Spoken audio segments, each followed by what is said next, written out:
Welcome to the Art of Healing podcast, the podcast that is dedicated to helping you connect with your mind, body, and spirit. This is Charlize, physician and Reiki master, and thank you so much for joining me. I would like to remind you that although I'm a physician, the information you receive in this podcast is for educational and entertainment purposes only. You can find my full disclaimer at my website, www.healingartshealthandwellness.com. If you like what you hear on this podcast, sign up for my weekly newsletter. Check your show notes for more information and for the link to sign up. Thank you.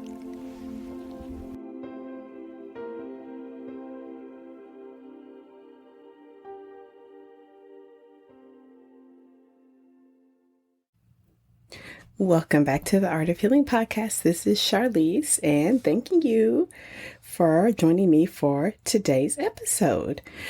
I was inspired by one of my patients who recently had a very nice health revolution. She has been through a multitude of severe illnesses, and we discussed one thing that might be worth doing. Did take a few steps, but she was able to do it. And over about an 8-week period, we saw some improvement.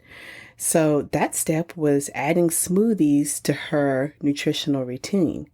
So in today's episode, I want to talk about that. I want to talk about, if you don't already do smoothies, some of the benefits of doing them, how to get started, my tips and tricks, because I've been doing smoothies as part of my routine for the last several years, and I have some tips to make it a little bit easier. So let's get into smoothies.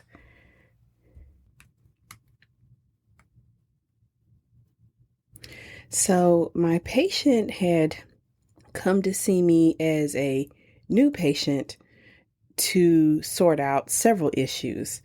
Before seeing me, she had a complicated medical history. She'd had coronary artery disease, so that's blockages in the arteries that supply the heart, which had led to a heart attack. She was still being treated for high blood pressure.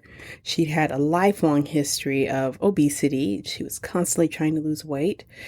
And among other things, she'd also developed problems with her bladder, which led to her seeing a urologist, where she was diagnosed as having bladder dysfunction. Because of that, she was started on a medication to prevent her bladder from causing painful spasms, which unfortunately she had a terrible reaction to.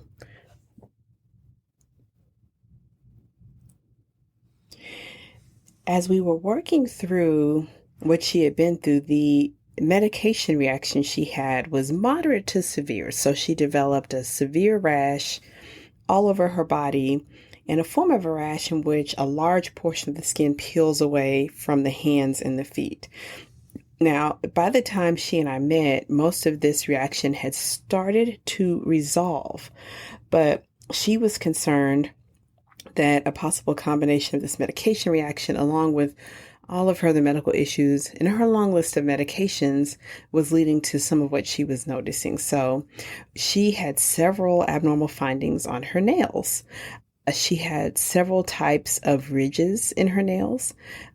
Her nails were not growing. They were very fragile and friable. And we also noticed that the cuticles of her nails weren't firmly attached.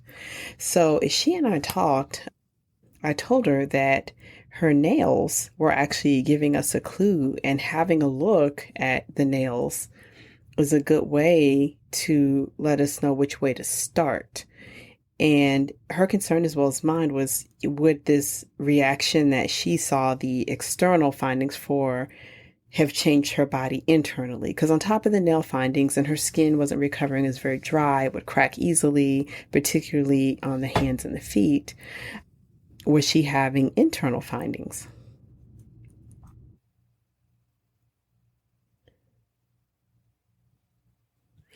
During her exam, I had a close look at her nails, and it looked like there were a few different things going on. So definitely I could see that they were thin and they were fragile, as they were cracking easily, and her cuticles were damaged and not very well attached to the nail. And then she was also developing some banding of her nails.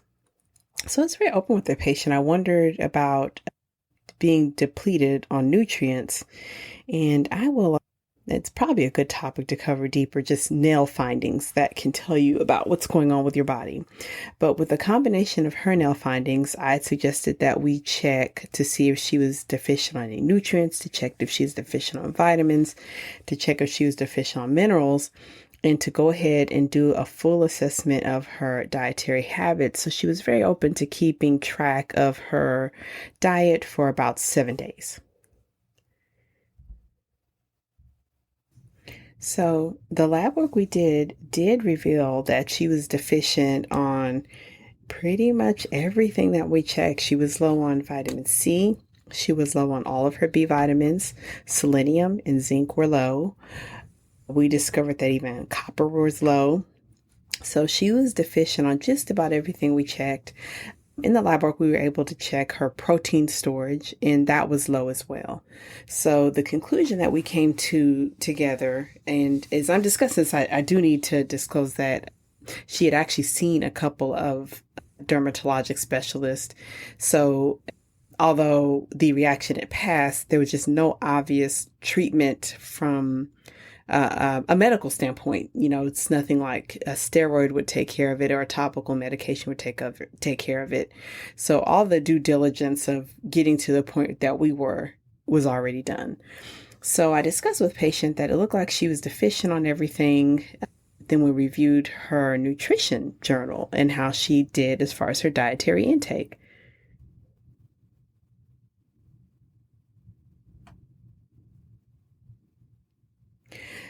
So we discovered that she did get some nutrients into her diet. She was consuming leafy greens once or twice a day.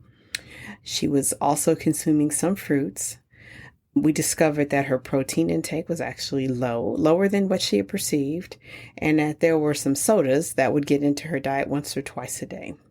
But overall, she and I discussed that likely the combination of not enough nutrient intake, which in part was in habit, but also she did admit that her appetite was just kind of poor. She just didn't have much of a desire for many foods. And although she wanted to eat healthier, she often just didn't find many of those healthy foods just very appealing. She didn't find many foods very appealing. So sometimes just kind of a junkier food was there and available. So in working with my patient, it seemed that the easiest solution would be to include smoothies. So let's talk about how including smoothies can help. If you are deficient on any nutrients or suspect that you are, including smoothies, depending on what's going on in your life, maybe once or twice a day, can really boost your nutrient intake. So she and I decided that we would formally make smoothies her prescription. So first place to get started with smoothies or juicing is I do recommend doing them at home. I used to buy smoothies from various shops or different places. Now, comparing those to what I make at home, the nutrient quality, the sugar quality, the fiber content is just far better at home. I can assure I can use the freshest ingredients. I can reduce or eliminate added sugars, which is my preference in my smoothies from here on out. But then you can also tailor those to your needs. You'll see in the show notes, I'm going to include a freebie, which is 111 smoothie recipes. So if you click on that link, you'll have access to the recipes, which just all kinds of great that you can tailor to your needs. But being able to make them at home is better. Over the years when I've tried to advise patients and understand we're busy or if it's not part of your schedule, but I just really have struggled with finding anyone that makes smoothies that don't get too much into more of like a milkshake where the sugar content's high, the fiber content's low. the pure nutrient aspect of it is reduced, or maybe they're actually smoothies produced from highly processed foods. At home, the equipment that you'll need. I have been using a Ninja Bullet for the past 4 years or so. So that has suited my needs perfectly. The Ninja Bullet comes with different size, I forget what you call them, but it's the cups you attach right to the bullet. So there's small sizes, there's medium sizes, a large size, and this can be used pretty much like a blender. So you can actually use it to make nut butters, you can use it to make almond milk. It's very versatile.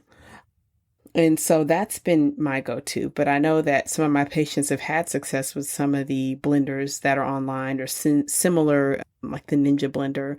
So you'll want to shop around. You want to take Amazon reviews or ask friends and family. Because to get started with making smoothies at home, the first thing you'll need is something to make it.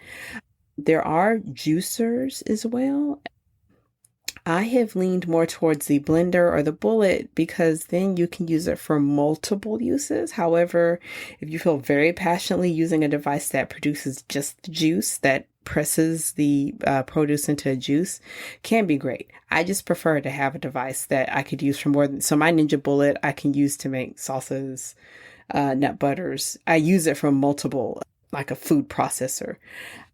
So get started is to shop around and find the product that is going to suit your kitchen the best.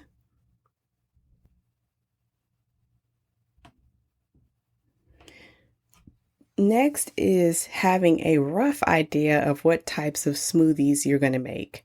So from today's episode, I hope you'll accept as a thank you from me, I'm going to be providing this ebook. It's got 111 recipes for different smoothies. So that might get kind of overwhelming, but it's kind of fun because you'll have a lot to pick from. But what I do personally, what I recommend is when you're doing your shopping and you're thinking, well, I'm going to do smoothies this week, think beyond one smoothie. So think multiple smoothies, and we'll talk about like some here in a little bit about how, prepping them and making them ahead of time is the way to go. It's what I do. But you'll probably want to have some type of leafy greens. So not a bad idea to buy the leafy greens of your choice. If you can, buy them, as fresh and as unprocessed as possible. When I'm shopping, I do try to get leafy greens that are in bundles. So, they're already cut at a grocery store, but they're in bundles. So I try to do that.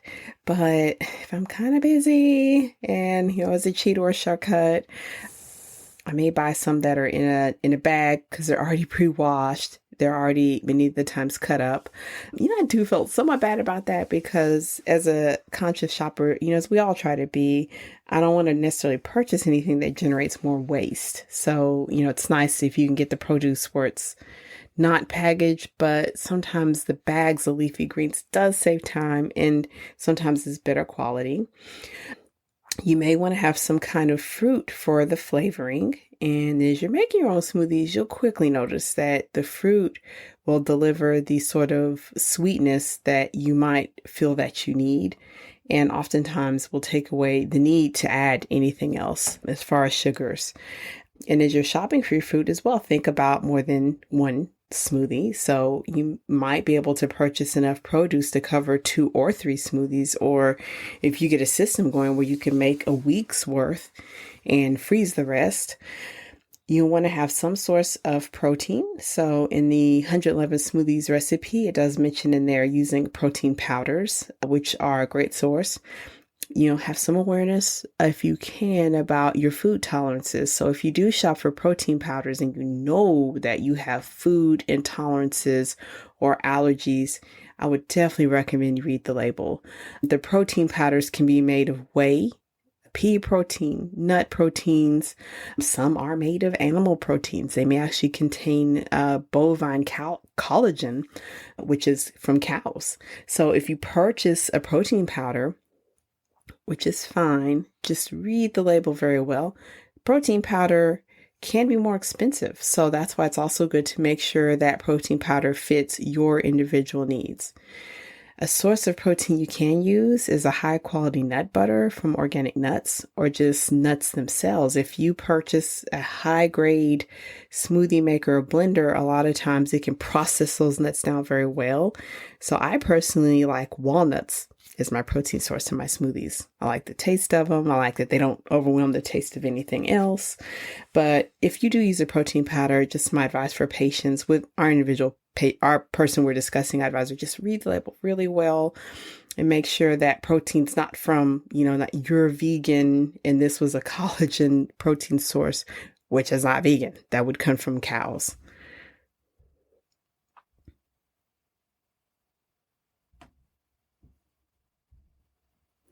Many of the popular smoothie makers at home will come sort of self-contained, where the device you make the smoothie in, you can drink the smoothie out of. I would advise you to purchase a container that is able to keep your smoothie cold for a long period of time, such as a vacuum sealed container or a high grade shaker bottle. I've had the same one I've used for several years. And what this allows me to do is to save time by making my smoothies the night before. So when I'm working with my patients and we discuss using smoothies as their own individualized nutritional booster, I strongly advise them, if they think they'll be busy the next day, don't even try to make your smoothies, because although this is a healthy thing to be doing, if you got a busy morning, you got to get yourself and family ready. If you got a commute, definitely make your smoothie the night before. So I blend up my smoothies is one of my evening routine, and I store it in the refrigerator. And then depending on what I have going on, might even store one in the refrigerator and then put one in a container that I know will freeze and have it frozen. So then the next day I can enjoy my smoothie when time allows. Maybe that's after I get to work or, before I'm heading out. And I don't have to stop and make it that next day. And working with my patient, that was something she hadn't considered, was just simply making it the night before.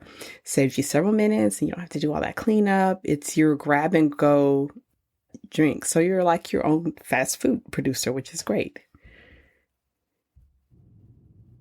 I did almost forget that with your smoothies, you'll want to have some kind of liquid content. In the recipes that you'll get, it's going to give you the inspiration on the liquid content to use. But this is the awesome thing: when you make your smoothies at home, you can tailor it to your needs. So I often use purified water as my liquid, because for me, I often work on trying to stay more hydrated. I talk a lot during the day and I also live where it's hot.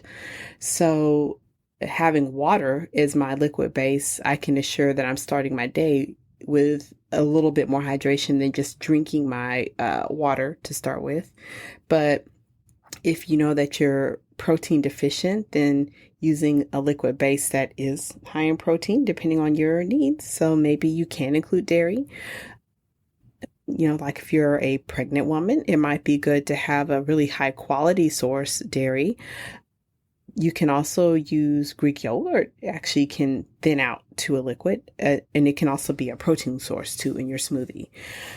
Using brewed green tea that's been cooled off is a great booster, because that gives you that energy. Green tea has got that EGCG that we like because it helps our metabolism. It has that little touch of caffeine, which also helps with our metabolism in our brain.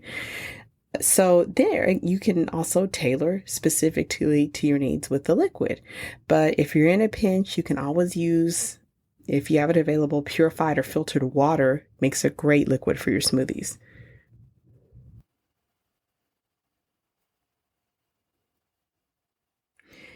And then finally, with your smoothies, you might want to add like a bonus, some kind of bonus or some kind of kick. So you'll see that in many of the recipes, the bonus is sometimes cacao or cocoa powder. Chocolate smoothies are my absolute favorite. For me, one of my favorites, because I can get that chocolate fix. You can mix that with other flavors. I will sometimes do a few cherries, like maybe 2 or 3 cherries. Found doesn't take very many cherries to give that flavor, that little bit of sweetness mixed with chocolate is great. You may find that using acai berry purees is a good way to add that little bit of kick, but that's where you'll determine. And I know for me, mine often end up being sort of a flavor of the week, depending on what I've stocked my refrigerator with. But as you start to play around with it, and if the smoothies become something you do on a regular basis, you may keep your own sort of menu of things at home. So in the book that you'll see that's available, download the 111 smoothies, you'll see a combination of various clean juices that you can try, some that are for morning boost, some that are for skin, some that are brain boosting. My personal favorite, you'll see a variety. So definitely play around with it. But as you purchase your ingredients, one way to just think about it is that's probably what's going to last you for the next week or so. So it might be good to think about what's going on with your body. Do you think like for the next couple of weeks, you'll be in a lot of meetings and having to do a lot of cognitive work? So maybe the brain booster juices would be better for you. Or if you've maybe just come off a vacation and you've been, eating and feel kind of heavy from travel, maybe some of the cleaning juices would be better for you.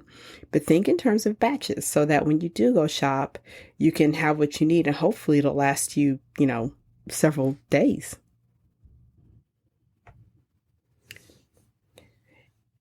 Once you're all set up and you make one smoothie, if possible, and depending on the setup you've created, you can make a second smoothie and freeze it. If you freeze it, then you'll want to make plans to thaw it. So it'll need to thaw out. Maybe, it'll be room temperature and it's one you'll consume one afternoon, one day, or you'll want to have it in the refrigerator well overnight if you plan to drink it in the morning.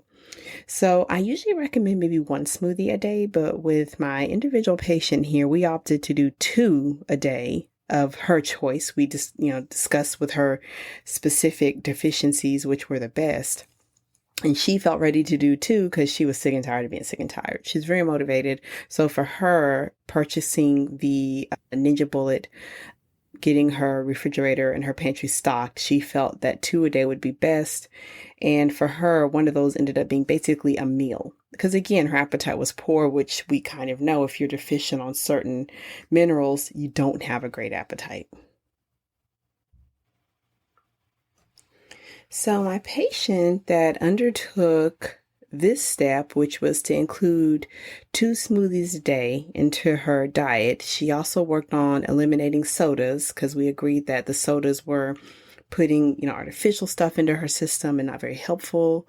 We agreed upon adding a probiotic because, likely her digestive tract was very weak after that terrible reaction to the medication and from her previous health challenges. And she stuck to this for about 8 weeks, 10 weeks. And the results were fantastic. So we got back together in 8 weeks and already her nails were starting to improve and grow back normally. A few weeks after that, she noticed that the itching and cracking in her skin was much better. And then, of course, the best thing is after about 3 months, we repeated her laboratory values and most of her nutritional deficiencies were much better. She was so deficient. And I know it took processing for her that she was deficient, although she was obese, but she was so deficient on her nutrients that even taking this more aggressive step, she still needed help. But we agreed upon her sticking to her smoothies, augmenting with her diet as much as she could, and giving it more time. So after several more weeks and her sticking to her smoothies while still consuming solid meals and even snacks, she was able to lose about 15 pounds. Her skin resolved itself. Her energy slowly got better and her nails did get better. The nail issues were beginning to resolve and they were growing back normally.